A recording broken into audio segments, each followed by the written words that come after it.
Sa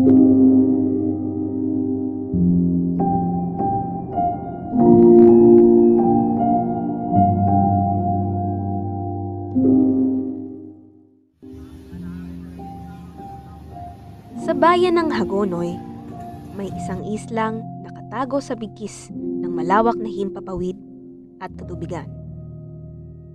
Ang Isla Pugad, na kung saan ang tubig na biyaya ng kalikasan ay ang kanilang kabuhayan.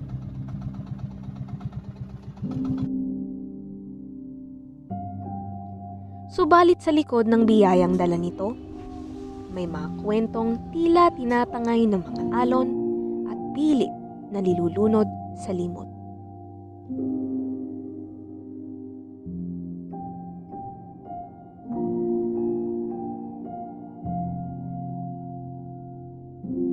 Isa ang Isla Pugad sa mga barangay na napalilibutan ng katubigan. Gayon din ang pagpapalibot ng mangyamang dagat nito. Pamamaklad, pamamatinga, at pamamalakaya o pangingisda ang pangunahing ikinabubuhay ng mga residente dito.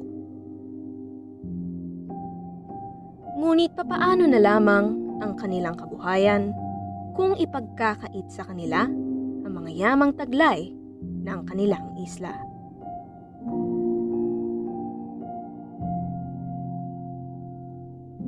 Isa si Mang Ariel sa mga namamalakaya dito sa Isla Pugad, kung saan saksi siya sa pagbabagong nangyayari sa kanilang komunidad.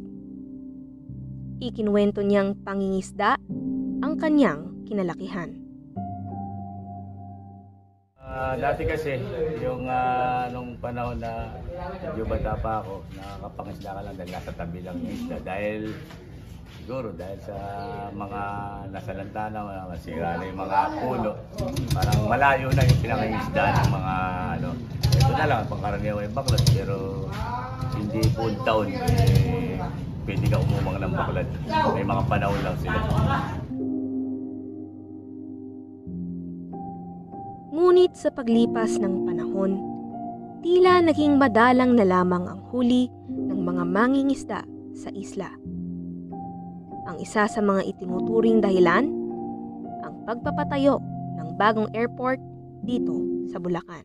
Siyempre, affected rin kami ang ginagawa ng airport kasi una, may distance na lang kami, may limit kami kung saan kami mangingisda. Pag malapit na kami sa airport, pinaalis din kami.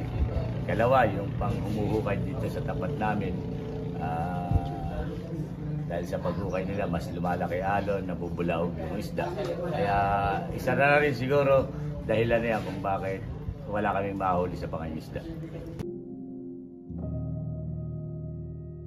Dagdag pa niya ay ang ilan sa kanilang mga kasamahang namamalakaya na hinuhuli na para pang sila'y dayuhan sa kanilang sariling bansa.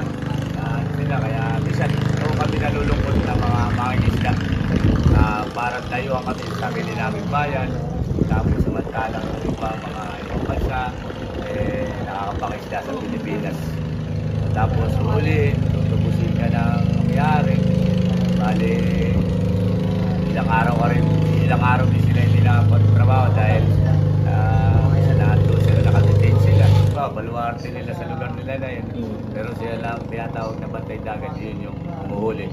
Minsan kasi hindi naman nakikita rin ng mga nangingisda kung hanggang saan na ba sila dahil minsan hinahabol lang nila isda para mahuli, para mapatingan nila to. Minsan na nalilimutan na yung boundary.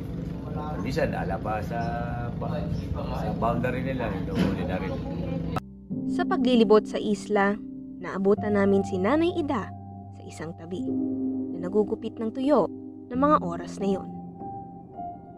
Doon, ibinahagi niya kung paano ang kanyang simpleng pagtutuyo ang siyang bumuhay sa kanya at sa kanyang pamilya. Ano yan? Ibebenta ko yan.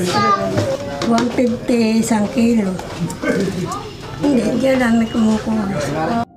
Ayon kay Nanay Ida, ang mga isdang kanyang itinutuyo ay mula sa kanyang mga kapitbahay na namamalakaya. Aniya, ibinibigay lamang ito sa kanya ng libre at kanyang ibinebenta kapalit ng 100 piso. Maliliit, ngunit bawat isda na kanyang itinutuyo ay may malaking halaga at gampanin sa pagtataguyod ng kanyang kabuhayan. Isa rin si Jennifer sa aming nakilala. Tubong Bicol na nakapangasawa ng mangingisda dito sa isla. Tagal na. Wala pa siguro nung natutong lang talaga sila kinabuhayan.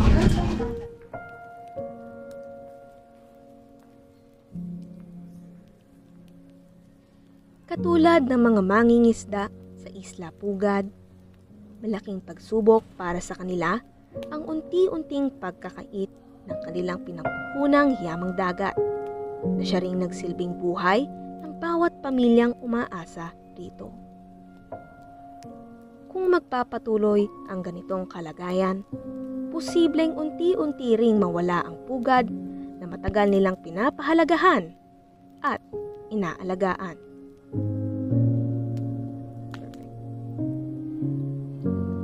Para naman kay Mang Ariel, Pero hilingin ko lang para sa barko namin. Na bigyan kami ng pansin dahil na kami coastal area. Nasa malayo talaga kami sa bayanan. Aragabyado kami pagka yung nila. Sana bigyan ng gobyerno, bigyan kami ng pansin dahil napakaliit lang naman ang budget namin para matugunan yung mga pangailangan namin na tuwing panahon ng bagyo. Talagang may mga nagigibawang bahay. Sana mabigyan kami ng pansin ng government natin.